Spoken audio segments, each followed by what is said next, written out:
यह कहानी है दिल्ली के सिंहासन पर बैठने वाले अंतिम हिंदू सम्राट पृथ्वीराज चौहान और उनकी पत्नी संयोगिता की। संयोगिता पृथ्वीराज के परम शत्रु जयचंद की पुत्री थीं।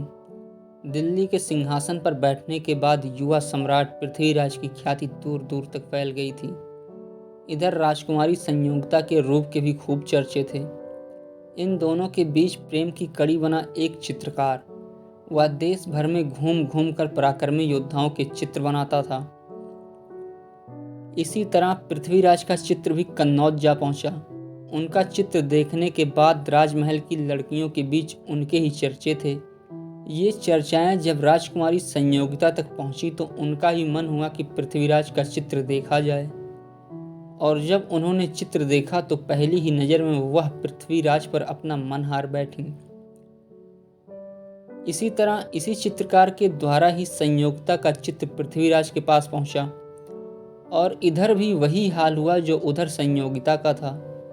इसी बीच जयचंद ने संयोगिता का स्वयंवर रचाने का फैसला किया।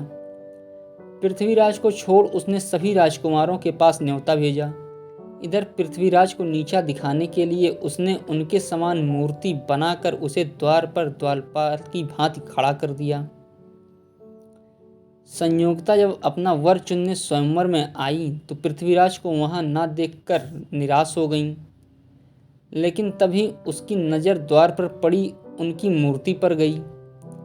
सभी राजकुमारों को छांटती हुई संयोगिता पृथ्वीराज की मूर्ति के पास उसे वरमाला पहनाने पहुंच गईं।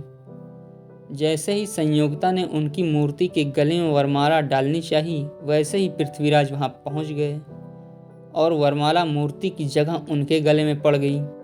जयचंद ये देखकर गुस्से से लाल हो गया। वो संयोगिता को मारने तलवार लेकर आगे बढ़ा, लेकिन उससे पहले ही पृथ्वीराज उसे लेकर वहां से निकल गए। दोनों एक तो हो गए, लेकिन इस वजह से जयचंद के मन में पृथ्वीराज के लिए और ज्यादा द्वेष भर गया।